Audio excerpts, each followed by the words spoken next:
Hello friends, welcome back to my channel. இன்றைக்கி நம்ம சேனலில் ரொம்ப இன்ட்ரெஸ்டிங்கான ஒரு விலாக் பார்க்க போகிறோம். என்னென்னு பார்த்தீங்கன்னா தேங்காய் களமை பற்றி ஒரு விரிவான பார்வை பார்க்க போகிறோம். நிறைய பேர்த்துக்கு அக்ரிகல்ச்சரல் ஃபேமிலியிலே இருந்தாலும் ஆனால் அக்ரிகல்ச்சரலோட இந்த விவசாயத்தில் இருக்க உப தொழில்களை பற்றி ஒரு டீட்டெயிலாக தெரியாமல் இருக்குது. ஸோ நாங்கள் இன்றைக்கி ஒரு தேங்காய் களமில் இருக்கோம். ரொம்ப சூப்பரான ரொம்ப பெரிய அளவிலான தேங்காய் களம் இது. யார் வேணாலும் தேங்காய் களம் அமைக்கலாங்க. ஸோ இங்கே பார்த்திங்கன்னா நிறைய தென்னம்புள்ளை வளர்த்து வச்சுருக்காங்க. ஜெயராம் தென்னம்புள்ளைன்னு சொல்லுவாங்க. ஸோ அந்த மாதிரி ஒரு வெரைட்டி தான் இதுவும். ரொம்ப நல்ல ஈல்டு கொடுக்கும். இந்த வெரைட்டி இங்கே அவங்க தோட்டத்தில் நடுறதுக்காக நிறையா முளைக்க போட்டு வச்சுருக்காங்க. ஸோ நம்ம தேங்காயை எடுத்து இந்த மாதிரி முளைக்க போட்டு வச்சா இதெல்லாம் ஒரு 1 இயர் 1 வயசு இருக்கும் இந்த தென்னம்பிள்ளைங்களுக்கெல்லாம். இந்த மாதிரி தேங்காய்களை முளைக்க போடும்போது அது இந்த மாதிரி முளைச்சி இப்படி தென்னை மரமாக வரும். ஸோ ஆல்ரெடி முளைக்க போட்டு இங்கே நடுறதுக்காக ரெடி ஆகிட்டுருக்கு. ஸோ இதுக்கு ரெகுலராக தண்ணி பாய்ச்சிட்ருக்கணும். இந்த வெரைட்டி தென்னம்பிள்ளை நிறைய காய் கொடுக்கும். ஸோ இந்த மாதிரி நிறையா காய் கொடுக்குற நல்ல குலத்தள்ளிய மரத்துலேருந்து தேங்காய்களை பொறித்து அதை மட்டையாகவும் தேங்காய் தொட்டியாகவும் கொப்பரையாகவும் பிரித்து அதை கொப்பரைக்கு கொடுக்கறது மூலமாக நம்ம இன்னும் எக்ஸ்ட்ரா இன்கம் நம்மளுக்கு கிடைக்கும். ஸோ அது ஒரு முக்கியமான மதிப்பு கூட்டி விற்கிறதுன்னு சொல்லுவாங்க. ஸோ அந்த மாதிரி பண்ணும்போது நமக்கு ஒரு நார்மலாக தேங்காயாக கொடுக்கறத விட மதிப்பு கூட்டி கொப்பரையாக கொடுக்கும்போது நம்மளுக்கு எக்ஸ்ட்ரா இன்கம் நிறையவே கிடைக்கும். ஸோ அந்த மாதிரி ஒரு தொழில் தான் தேங்காய் களம் அமைக்க கண்டிப்பாக ஒரு 1 ஏக்கர் இடமாவது இருக்கணும். அப்புறம் களத்தில் தேங்காய்களை காய வைக்க ஒரு 25 சென்ட் இடம் தேவை. ஸோ இதுதான் அதுக்கு மெயின் க்ரைட்டீரியா. தேங்காய் களம் கொப்பரைகளை மட்டும் தயாரிக்கிறதுக்குன்னு பார்த்திங்கன்னா அட்லீஸ்ட் ஒரு 1 to 2 லேக்ஸ் செலவாகும். இங்கே பாருங்கள். ஸோ இங்கே எல்லா தென்னை மரத்துலேருந்தும் ஃபுல்லாக தேங்காய்களை போட்டு இங்கே எல்லாம் பொறிச்சு வச்சுருக்காங்க. இந்த மாதிரி தேங்காய்களை ஒரு 55 நாள் நல்லா காய வைக்கணும் வெயிலில். அப்படியே 55 நாள் காய விட்டதுக்கு அப்புறமா தான் நம்ம இதை உரித்து தேங்காய் போடுவாங்க. அப்போ தான் அந்த பருப்பு நல்லா உள்ளே இருக்க பருப்பு நல்லா முத்துன்னு சொல்லுவாங்க.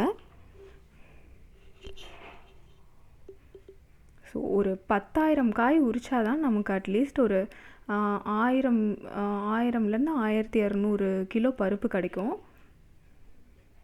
ஸோ 10,000 காய் உடைச்சா ஒரு 1000 கிலோ பருப்பு கிடைக்கும். ஸோ இந்த மாதிரி இதெல்லாம் முன்னாடியே வாங்கி போட்ட தேங்காய்ங்க. இங்கெல்லாம் பார்த்திங்கன்னா 55 நாள் ஆயிடுச்சு. ஸோ இதை உரிக்க ஆரம்பிச்சிட்டாங்க. அங்கே பாருங்கள், ஒருத்தர் சோளாவாக உரிச்சிட்ருக்காரு. படன்னு உரித்து அங்கே பாருங்கள் எவ்வளோ தேங்காய்ங்களை போட்டு வச்சுருக்காங்க. இந்த மாதிரி உரித்து வச்ச தேங்காய்ங்க சீக்கிரமாக அழுகிடும். ஸோ அதை 3 நாளுக்குள்ளே நம்ம உடச்சி காய வைக்கணும். இவ்வளோ தேங்காயும் இவர் உடைக்கணுங்க. இது பார்த்தா நம்மளுக்கு ஆச்சரியமாக இருக்குது. ஆனால் இங்கே இருக்கவங்க அதை ரொம்ப ஈஸியாக பண்ணுவாங்க. ஒரு நாளைக்கு ஒரு 10,000 காய் கூட உடைப்பாங்க. ஸோ நீங்கள் பாருங்கள், மட்டையெல்லாம் உரித்து ஒரு பக்கம் போட்டு வச்சுருக்காங்க. ஸோ இந்த மட்டைங்கள்லாம் ஒரு மெஷினில் கொடுத்து அரைச்சோன்னா அது ஒரு மஞ்சி மாதிரி ஆயிரும். நம்ம கொக்கோ பீட்டுன்னு சொல்லிட்டு சிட்டிஸ்லாம் விற்பாங்க. ஸோ அந்த மஞ்சிங்களுக்கு இந்த மட்டையை கொடுத்துருவாங்க.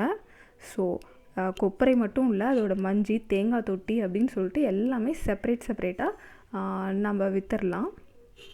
பாருங்கள், இந்த பருப்பை உடச்சி காய வச்சுருக்காங்க. இதுதான் செகண்ட் ஸ்டேஜு.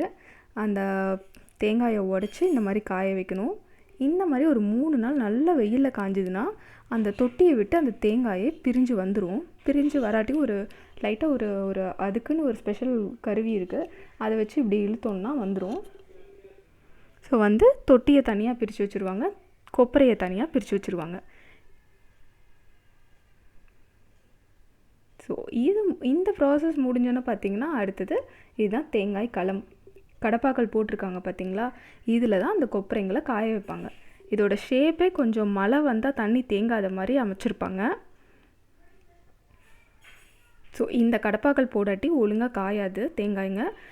மண்ணில் போட்டோன்னா தூசி குப்பைங்கள்லாம் அதிக அளவில் அடித்து தேங்காய்ங்களோட குவாலிட்டி கம்மியாயிடும். ஸோ இதுதான் தேர்ட் ஸ்டேஜு. இந்த இடத்துல பார்த்திங்கன்னா கொப்பரைங்கள் எல்லாம் எப்படி காய வச்சுருக்காங்க பாருங்கள். ஒரு 10,000 காயை உடச்சி காய வச்சோன்னா இந்த மாதிரி 1000 கிலோ ஒரு கொப்பரை நமக்கு கிடைக்கும். ஸோ இதை நல்லா காய வச்சு அதோட குவாலிட்டி மாறாமல் 3 நாள் நல்ல வெயிலில் காயணும், ஒரு 5 நாள் வெயிலில் காயணும். அதுக்கப்புறம் இதை மூட்டையாக கட்டி வச்சுருவாங்க. 100 கிலோ 50 கிலோ அந்த மாதிரி சொல்லிட்டு. ஸோ கட்டி வச்சோன்னா கொடுத்தோன்னா நம்மளுக்கு கொஞ்சம் லாபம் கிடைக்கும். ஆனால் அப்போ விலை ஜாஸ்தியாக இருக்கணும். ஸோ இந்த மாதிரி நிறைய விஷயம் இருக்குது இந்த தேங்காய் களமில்.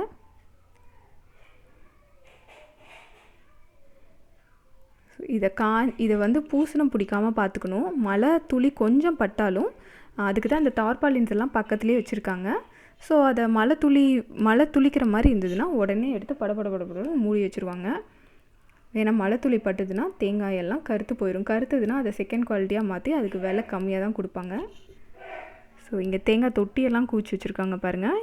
இதை தனியாக நிறையா இதில் இந்த ஊதுபத்தி தயாரிக்கிறது, இந்த சாம்பிராணி தயாரிக்கிறது, இந்த மாதிரி நிறைய விஷயத்துக்கு இந்த கொப்பரையை வாங்கிட்டு போயிடுவாங்க. ஸோ இதெல்லாம் நல்லா வெயிலில் காய வச்சு அதுக்கப்புறம் மூட்டை கட்டி வச்சுருவாங்க. அதை வந்து ஆயில் கம்பெனிஸ், தேங்காய் எண்ணெய் கம்பெனிக்காரங்க வந்து அதுக்குன்னு ஒரு விலை நிர்ணயம் பண்ணி அதை வாங்கிட்டு போயிடுவாங்க. ஸோ இது மூலமாக நீங்கள் ஒரு தேங்காய் வந்து 12 ரூபாய்க்கு விற்குது அப்படின்னா நம்ம இதுக்கு கூட எக்ஸ்ட்ராவாக ஒரு 2 ரூபா சேர்த்து 14 ரூபா நம்ம செலவாகும் இதை கொப்பரையாக மாற்றுறதுக்கு. ஸோ இந்த மாதிரி ஒரு பேஸ்கெட்ஸில் தான் இதை ஃபுல்லாக எடுத்துகிட்டு வந்து கொட்டி வச்சு காய வைப்பாங்க. இது பார்த்திங்கன்னா டயரில் பண்ணியிருக்காங்க இந்த பேஸ்கெட்டு. ஸோ அந்த வெறும் பேஸ்கெட்டையே தூக்க முடியல, அவ்வளோ வெயிட்டாக இருந்தது. அங்கே பாருங்கள், இதெல்லாம் அழுகின பருப்பு. ஸோ அழுகின பருப்பெல்லாம் தனியாக போட்டு வச்சுருவாங்க. இதெல்லாம் வந்து இது கூட சேர்த்துனோன்னா அந்த மற்ற காய்களோட குவாலிட்டியும் கம்மியாயிரும். இதெல்லாம் வேஸ்ட்டு தான். பட் இதையும் சில பேர் வாங்கிட்டு போவாங்க. இது மூலமாக கொஞ்சம் கம்மி விலைக்கு வாங்கிட்டு போயிட்டு கம்மி விலையில் ஆயில்ஸ் எல்லாம் கொடுப்பாங்க. பார்த்திங்கன்னா நல்லா அமுத்தி பார்க்கணும் இந்த காயை. இது நல்லா நீங்கள் ப்ரெஸ் பண்ணி பார்க்கும்போது அது உடஞ்சிதுன்னா காய் நல்லா காயிலன்னு அர்த்தம். உடையாமல் இது நல்லா அப்படியே மொறுன்னு நல்லா வளைஞ்சி கொடுத்தது அப்படின்னா காய் வந்து நல்லா காஞ்சிடுச்சு, இது தேங்காய் எண்ணெய் ஆட்ட ரெடி அப்படின்னு அர்த்தம். இந்த கடப்பாக்கல் போட்டு இந்த மாதிரி ஒரு 25 சென்டில் களம் அமைக்கிறதுக்கு பார்த்திங்கன்னா ஒரு 1 lakh செலவாகும். பாருங்கள், மழை துளிக்க ஆரம்பிச்சிருச்சு.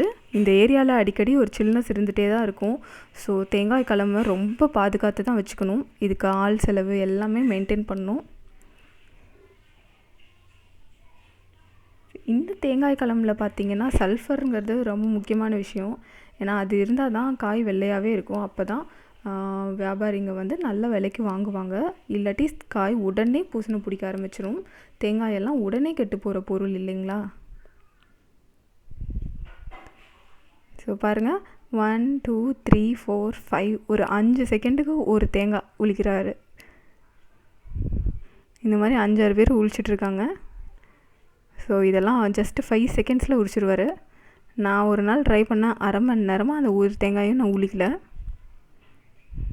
இது நல்லா காஞ்சாதான் அந்த மட்டை நல்லா உளிஞ்சு வரும். ஸோ ஒரு 55 நாள் காய வச்சுட்டு அதுக்கப்புறம் தான் உளிப்பாங்க.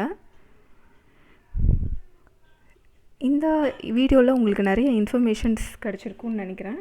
ஸோ தேங்காய் களம் பற்றி ஏதாவது இன்னும் டீட்டெயில்ஸ் வேணும்னா மறக்காமல் கமெண்ட் பண்ணுங்கள்.